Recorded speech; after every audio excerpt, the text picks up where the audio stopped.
Hello everyone and welcome to the channel. I'm Emmanuel, I'm an airline pilot, and we just went on block after a lovely VATSIM flight. As any VATSIM flight though, it didn't go 100% perfectly, so we want to use today's video to talk about the 5 most common mistakes that we see on VATSIM.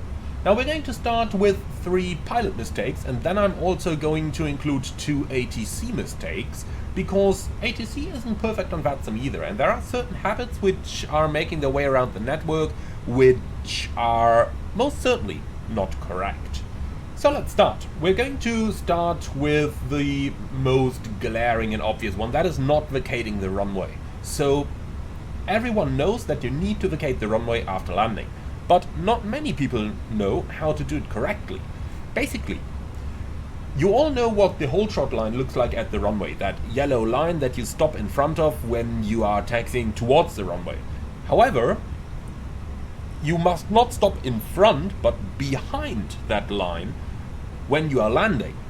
That's of course because you need to get the entire aircraft clear of the runway, and therefore you gotta get it rid of that yellow line. And not just the cockpit, remember you've got a couple dozen meters of airplane behind you, the entire airplane needs to be behind that line. Otherwise the runway is not vacated, otherwise you have just stopped on the runway and then succeeding aircraft need to go around, which is something that we see quite a lot on VATSIM. Now the next 2 are phraseology related, and I want to start with one that is really the biggest pain, and that is "with you." We're not in church, you're not with anyone, most certainly not with the air traffic controller. So when do people say this, and what would they say correctly? So many VATSIM pilots seem to use the phrase "with you" to indicate to a controller that they are on their frequency when they do the initial call. However, the controller knows you're on frequency because you're talking to him. You just said, "Lang radar, good morning, Lufthansa 123. You don't need to tell him "with you", because in order to be able to talk to him, obviously you've got to be on his frequency. If he hears you talking without you being on the frequency, then there is probably something wrong and you should go to the doctor. Now, I'm aware that some, very few, but some real-world pilots use that phrase. It's incorrect, it will be marked during line checks, and it is absolutely nothing that you should say as a pilot. So how would you make a correct initial call? Now that of course depends a little bit on the situation that you're in, but normally when you are in the air, the initial call involves your current altitude, your cleared altitude, and depending on airline and country SOP, the next waypoint that you're flying to. So a correct initial call would be "Lang radar, Lufthansa 123, passing 4000, climbing flight level 70. Or if you're maintaining your altitude, "Lang radar, Lufthansa 123, flight level 70. Now let's go on to the next one, and that's when people want to do something, but they don't tell ATC that they want to do it. So, for example, we often hear calls such as "ready for descent" or "approaching top of descent." Back in the day when I was a VATSIM controller, I always said "Roger" and waited for them to request that they can actually descend. So generally, don't tell ATC that you are ready for something, tell them that you want to do something. I don't care if you are ready for taxi, I want to know if you want to taxi. So, Frankfurt Apron, Lufthansa 123, request taxi. Not ready for taxi, request taxi. Rhein radar, Lufthansa 123, request descent. Imagine this in a little similar manner to make it clearer. Let's say you want to avoid weather. You're approaching a big thunderstorm and you want to turn to the side to avoid that weather. You wouldn't tell them "ready for heading 050", would you? You would tell them "Lufthansa 123, request heading 050". And it's the very same for anything else that you may want to do. Request something. Don't tell them that you're ready. Request it.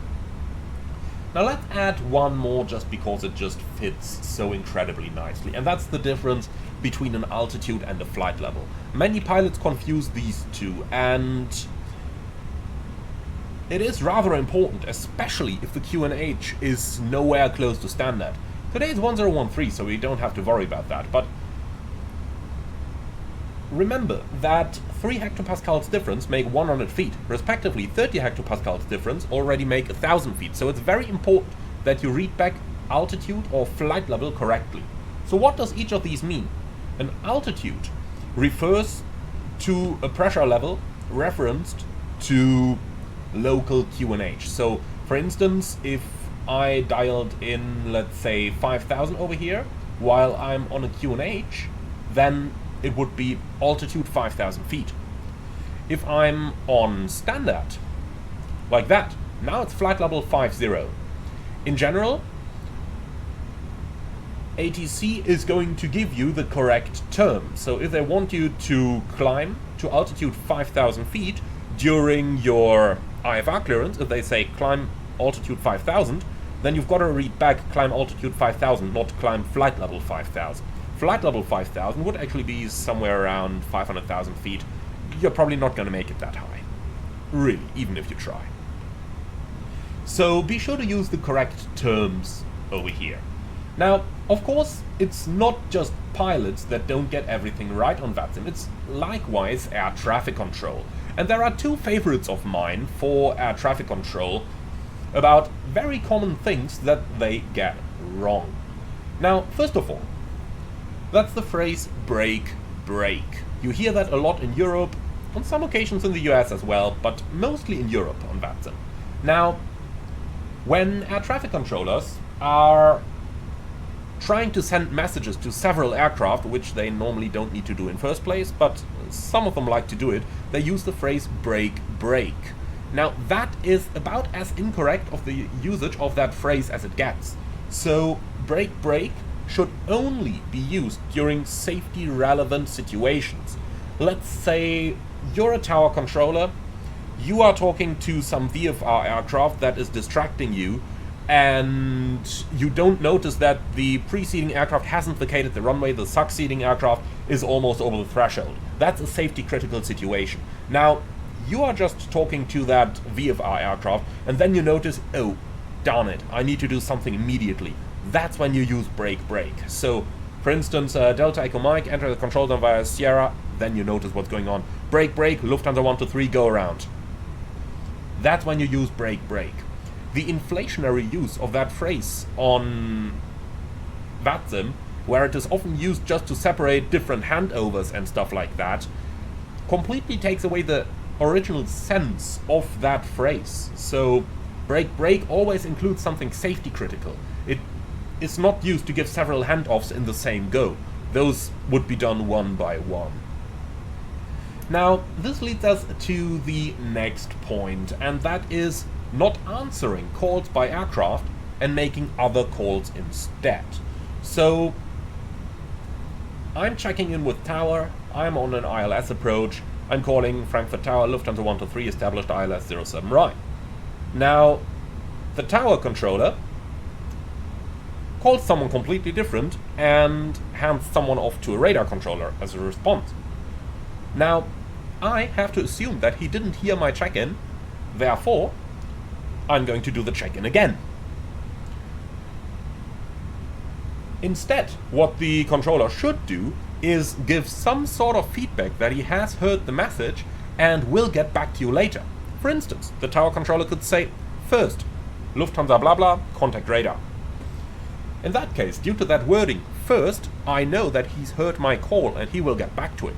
Otherwise, I as pilot have to assume that he didn't hear my call and therefore I have to make the call again. On VATSIM, they often prefer doing handoffs and just some other stuff before answering you. And this is especially evident when flying through en route airspace. So, let's say I'm calling Rheinräder by saying Rheinräder Lufthansa 123 flight level 360. And then the radar controller says Airline 123 monitor Unicom 122.8.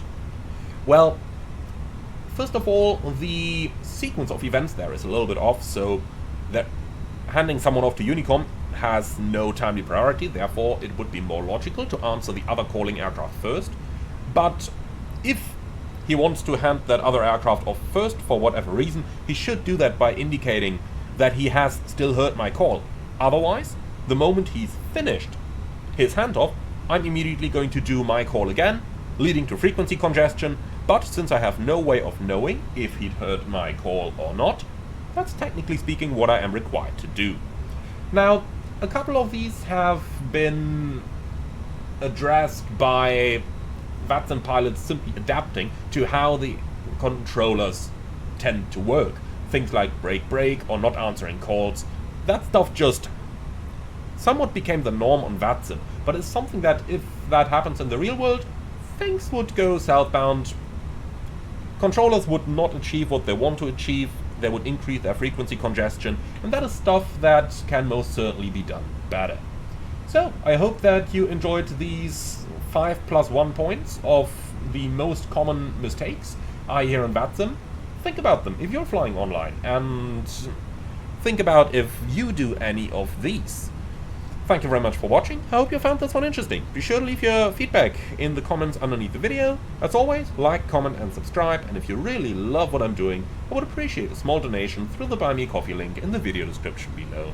Thank you for watching, and I'm looking forward to see you all again on the next one.